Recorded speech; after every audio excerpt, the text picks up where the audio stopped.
Hello.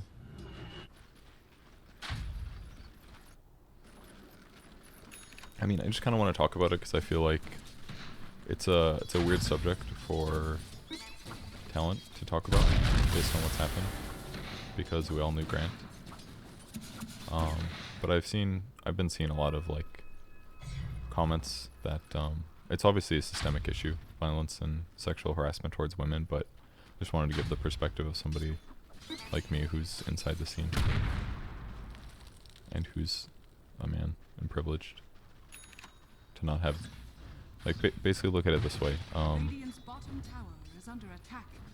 I never had to worry about any of this shit happening to me because I'm a dude and because the scene is almost entirely dudes. So I never had to like feel unsafe at after parties or events or things like that, which is privilege for me, that my life is basically easier to go through. And frankly, I didn't know that. Like, let me just give you my background about Grant. Grant used to be, and still is, but was better at hiding it, a piece of shit. Like, Grant and people at NA Dota used to online bully me when I first started casting. In like the 2011 to 2012 range. Basically anybody at NA Dota was like cesspool of internet type people. Like, they were the literal definition of gatekeepers. They were like the old school Dota players that have been playing Dota for a long time. They participated on the forums. It was well known that most of the best Dota players posted on NA Dota because they formed a community of like-minded, generally good players. And there were a lot of shitheads that hung out there. Like, those guys would literally, I didn't get bullied super bad, but they would send me messages sometimes. Like, they were basically jealous that I had a following when I wasn't very good at Dota, which is true. Compared to like pro players at the time or high level players at the time, I was really bad. And they were mad because I had more stream viewership, because I was becoming successful, and right at the beginning of the scene, everything was like really difficult to make money from it. But I was one of the first people to make like a decent subsistence from Dota outside of people that do well at TI, like on top 8 at TI.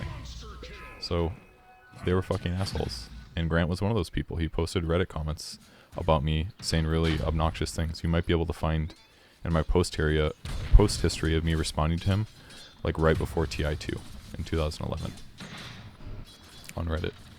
Grant was a shithead back then, and when I met him at TI2, I was sitting with Blitz's roommate, who I later became roommates with. It was like a 3-person table, and Grant walked up, and I was like really uncomfortable because I was like, this guy's a fucking asshole. He's been internet bullying me basically. And like, he used to be banned in my chat for a long time. Like, sometime this year, he sent me a message and said, hey, can you unban me in your chat? And then I realized, oh, I banned him in my Twitch chat because he probably came into my chat at some point to flame me. So Grant came up and he said, oh, we had some stuff going on online, but we got past that, didn't we? And he had never apologized. So that was my first interaction with Grant in person at TI2. He was an asshole, and he just kind of like overlooked the online stuff that he did. And since then, after that point, I didn't really have trouble with him. But he was a huge asshole back then. So I completely believe the post about his behavior. There's like no way that, like, it's extremely likely. And I wasn't the only person he bullied. He bullied other people. He bullied Llama. He bullied Sonya. There was a lot of shit. There was a pervasive pattern. And it seems that a lot of it was women as well. So I absolutely believe the allegations against Grant. The pattern fits extremely well. So Dire's top tower is under attack. I'm not saying that it can't happen to men, absolutely, but it's going to be less likely. I'm sorry that happened to you, though. So, yeah. Since then, I think, so part of the reason that sexual assault is such a big issue is because it's difficult to know about everything going on. Like, for reference, I'm not very socially outgoing. I go to after parties probably 90% of the time, but I never go to parties after parties, and I usually don't socialize on nights that I'm working. I almost always go back to my room and want to go to sleep because I want to do a decent job the next day. I might like stay up on my phone too long, dicking around, but that's about it. So for somebody like me who's in the know effectively by being within the scene, but doesn't socialize with that many people, like, I had heard rumors of people having sex or dating. You know, by having sex, I mean like people form relationships because they work in equal, or they basically work in the same location. I know sometimes that's relationships, sometimes it's casual sex, but I had never personally heard that I remember anybody saying like X person sexually assaulted, or like there's a, I don't know, I'm probably forgetting some small rumors, but I had heard rumors of people having sexual relationships, but that was it basically. And I didn't go out of my way to ask people. I didn't go out of my way to hear things. And for that I feel bad, because I'm privileged basically, I don't have to worry about that stuff. So I wasn't like as vigilant about it. The only counterexample I have to that was at TI2, I believe. So TI2 is the first TI I went to. I got invited as an interviewer. I worked with this Chinese interviewer.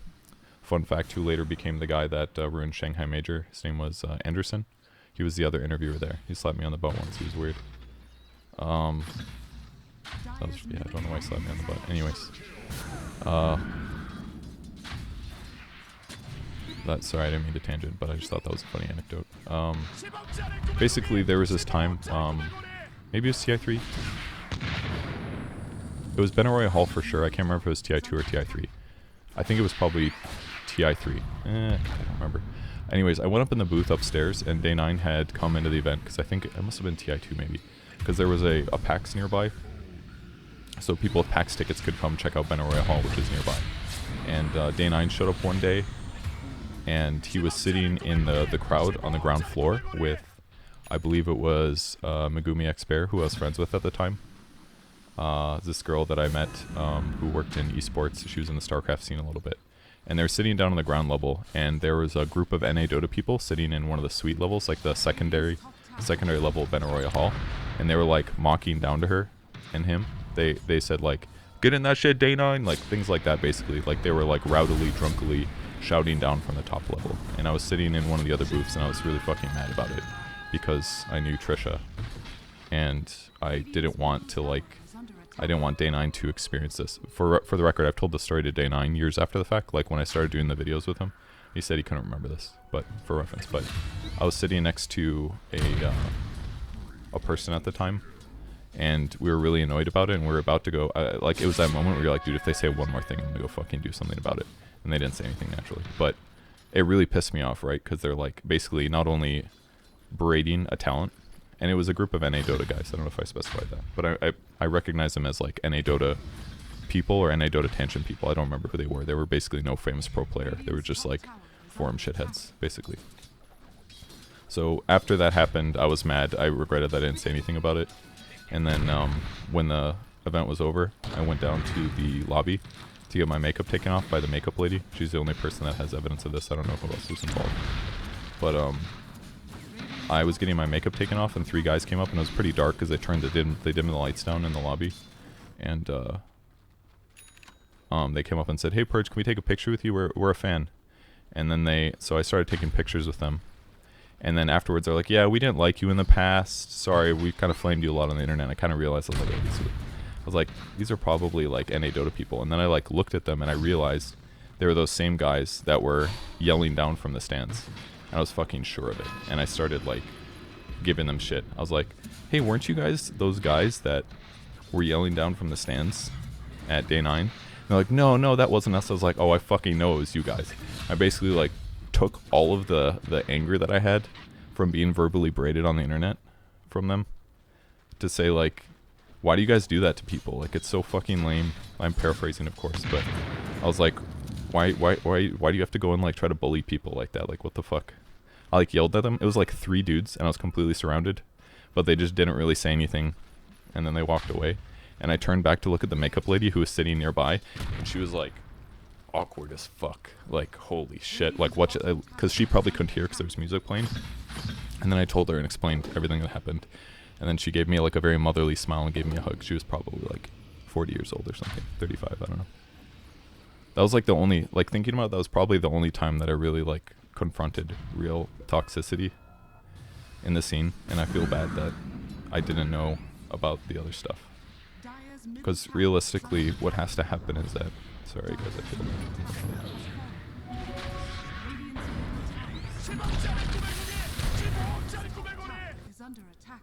I feel like it's hard to know that that stuff's going on unless you operate within those like party atmospheres or you're friends with the people that were affected, and that's even if they speak out. And it really sucks that stuff was happening.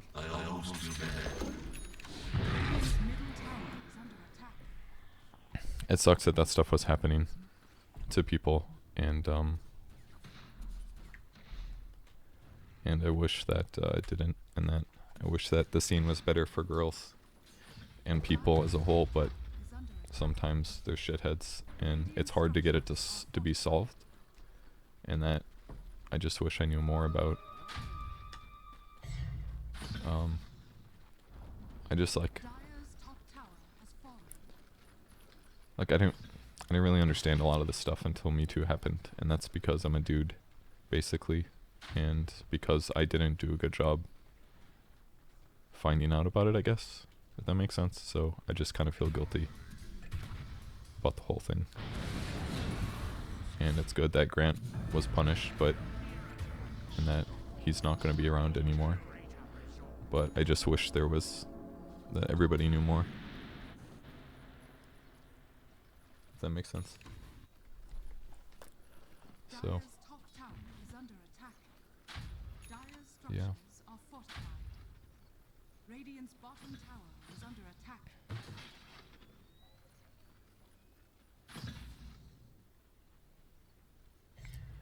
For real though, any Dota people were... It was bad, dude. Shit was real toxic. It was not fun being a content creator the first 2 years. After that, it pretty much mellowed out, more or less, but... And I don't want to, like, say that, like, what happened to me was worse, because it definitely wasn't. I barely got bullied in context, and I didn't have to go through sexual assault, etc., but... I believe all that shit. Hooray! All that stuff granted. About Necro 3 on techies. Moxxi Killerpigeon. Moxxi told me during Midas Mode 2 that he had said that to her. That he had spread rumors about it. So this is not a new thing.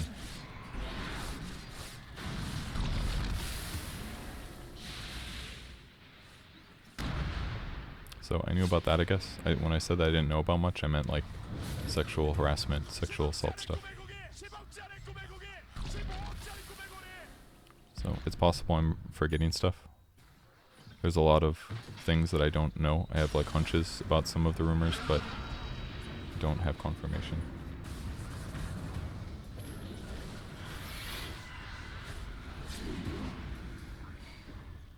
Do I know anyone who's going to be looking to fill the vacuum that Grand is leaving? I mean, maybe somebody, but I'm sure somebody that wants the exposure will try. But, yeah. Zyori's case is messy. I think his is not as clear cut. I don't think Zyori raped her. I think that he was not conscious enough about the power imbalance. And that's a really bad thing. And that's something I didn't get either. Like when I was younger, like Zyori's case feels a lot tougher. Like I don't think Zyori abused his power. I don't think he leveraged it in any way. It was just implicitly there because of the power imbalance, and that's something that me as a man I did not fucking get at all before Me Too. I remember as a kid I worked at a fast food place, and there was a rule where managers can't date people under them, and I didn't understand why. I just thought that was the rule. I didn't get it.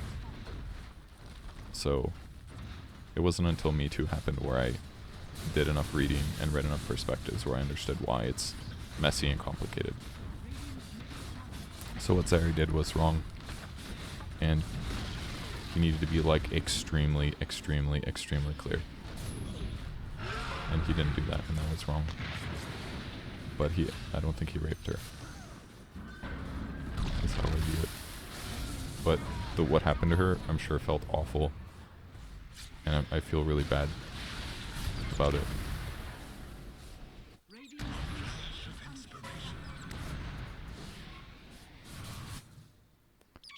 It's kind of like the way Zyori saw it as well. He like genuinely had a connection with her, and he thought, is he looking for green? That's just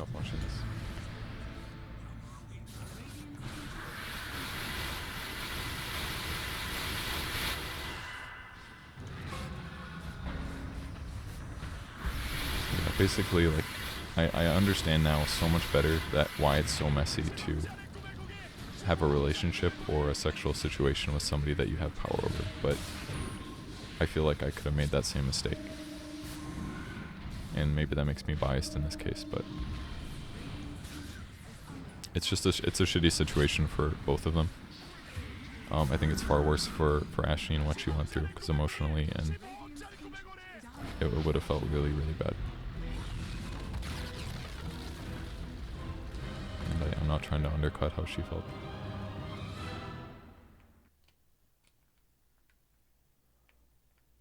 So, who's ready to watch me play Dungeons and Dragons in an hour and a half?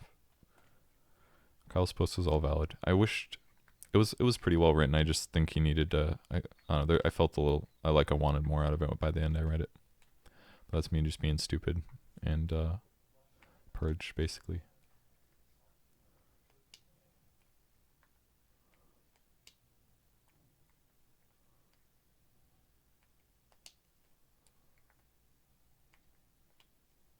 So I don't know.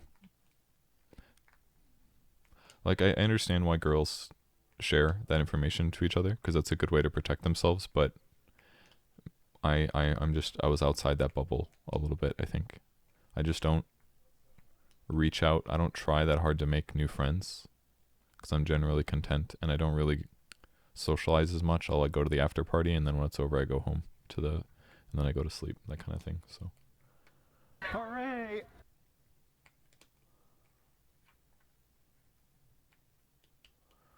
I don't think Grant should ever come back to the Dota scene. I think he should leave forever. So even if you guys think like Grant can be rehabilitated and Grant can be a perfect person from now on, but he doesn't have to do it in the Dota scene. It's that simple. He's not owed anything. Even if he's on camera, great talent. But outside of that, he was a shitty person. He hurt a lot of people and did a lot of really fucked up, unacceptable things. So he shouldn't ever come back, I don't think. Because just allowing him back in just messages to anybody that's ever been through that it's not a big deal. And you can't have that message, because it undermines the whole thing, because you need to protect girls and women, because this shit happens in all facets of life. He can't come back.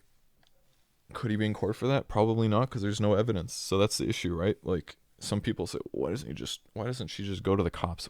The cops can't prosecute anything because there's no evidence. So this is what has to happen. You have to post stories like this and tell people what happened. That's all you can do. Like, he has to be outed this way and he has to leave the scene. That's the only solution. If it has any shred of evidence, and he backed out real early. And the pattern fits, so he's gone. He shouldn't come back. If he comes back, people will speak out, me included. You just can't. If people fuck up, it sucks for him that his career is gone within Dota. But he shouldn't have done that shit, and you can't have somebody like that around, because it undermines the whole message. It makes it seem like it's not a big deal what he did.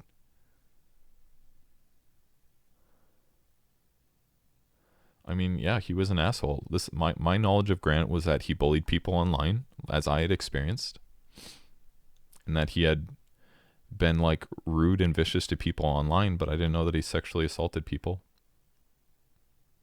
And I should have paid more attention, like the Sonya case and maybe the Llama case too. But I didn't. I stuck to my shit. Maybe at the time I was scared to get their gaze again or something, or maybe I just didn't care that much. But I should have cared more. That's one of the things I feel guilty about.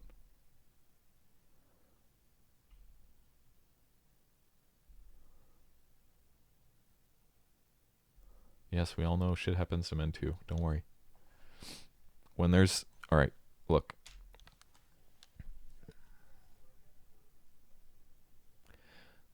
I'm trying to think of an analogy that's going to be simple and not too confusing. Let's say you have the best team in the world. We'll say Secret at the moment. And you have, we'll say, the second best team in the world, OG. If everyone goes around talking about... this analogy sucks ass. Basically, whoever's losing currently, women are losing, generally. Just because everyone's saying, hey, women are losing, it doesn't mean that men don't have bad things going on too. And it's okay to just talk about women when they're losing more often. Does that make sense?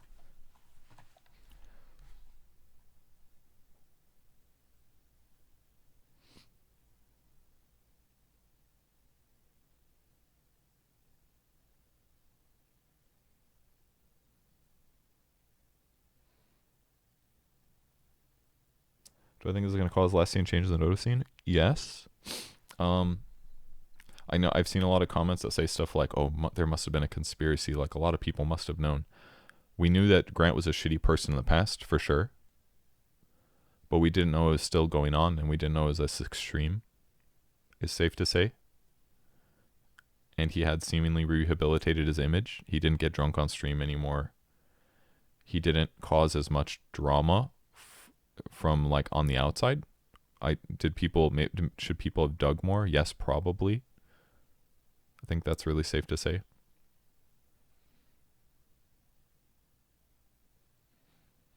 But like, when people assume it's a big like caster conspiracy, then I don't think that's necessarily true. But there's maybe a lot of shit that I don't know about. It's like I said, I'm not really that in the know. I'm like firmly within the circle, but I don't go out of my way to like I hear occasional rumors and stuff, but none of sexual assault. What was the one? I thought of something earlier today that I thought was maybe a data point. Maybe the Sonia example. I knew she was being bullied a little bit by Grant. That was one that I felt semi-aware of. And I'd heard rumors of the llama stuff. And I saw the screenshots that IX Mike had posted and shit like that, which was really unacceptable. But like things like that, it didn't feel like it's like one of those things where it doesn't feel like it's my job to do it. And now I realize it is because I have more power in the scene. But back then I felt more vulnerable, I guess, if that makes sense. Now I feel less vulnerable, so in the future I'm going to behave differently and to look into things and ask more detailed questions and like better understand that there is a possibility that somebody was like before I'm very naive as a whole, so I just assume that everything's pretty good, and I'm bad at reading people sometimes, so I don't go out of my way to like really make sure somebody's okay. And maybe in that moment, if I would have said something, who knows, maybe I would have opened a floodgate and had the clues and been able to do something about it. But so that's some of the things I feel guilt about.